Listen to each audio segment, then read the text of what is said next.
Imagine if right-wing extremist neo-Nazi skinheads had spent the last 8 months shooting up an office party in California, torturing and massacring concert-goers, murdering people outside bars in Paris, blowing up airports and metro stations in Brussels, gunning down gay people at a nightclub in Orlando, ploughing down tourists with a truck in Nice, axe-attacking passengers on a train in Wurzburg, stabbing a woman and her 3 daughters at an alpine resort in southern France, hacking people up with machetes on the street in Reutlingen, and blowing themselves up outside a music festival in Ansbach. How do you think the media would respond? Would they hide or ignore the hateful ideology that motivated such attacks? No, of course not. It would be like Salon.com on steroids. Yet even after 3 deadly attacks in Germany in a single week alone, the nothing to do with Islam narrative is stronger than ever. The BBC even ran a headline suggesting that the music festival suicide bomber was the victim and not the cause of the bombing. It's a surprise that this isn't how they reported on the 9/11 attacks back in 2001. This is the same media outlet that refused to report the Iranian migrant Munich shooter was named Ali. This is the same media outlet that suggested calling a terrorist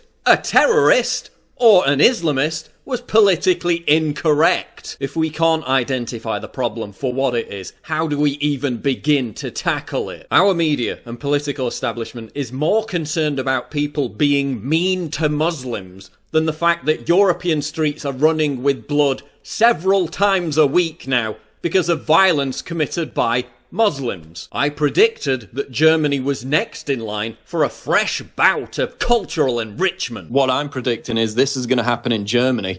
There's going to be a massive attack, and there's going to be a massive backlash. Because the mass molestation of over 1,000 women in Hamburg and Cologne, which the media and authorities also tried to cover up, just wasn't a large enough serving of diversity. It wasn't a difficult call to make, given that the German government admits that it's lost track of at least 130,000 migrants. Whoops! That Syrian migrants are now going all-out jihad isn't a surprise, given that 21% of them support ISIS. Given that 22% of young Muslim migrants living in Germany support suicide bombings. Oh yeah, and Obama has accepted 2/3 of his 10,000-strong Syrian refugee target, 99% of whom are Sunni Muslim. Hillary Clinton is set to accelerate that program if she becomes president. Meanwhile, John Kerry says that air conditioners are just as big a threat as ISIS. Good luck, America. Given that Europe is now reaping the wonderful benefits of mass uncontrolled immigration,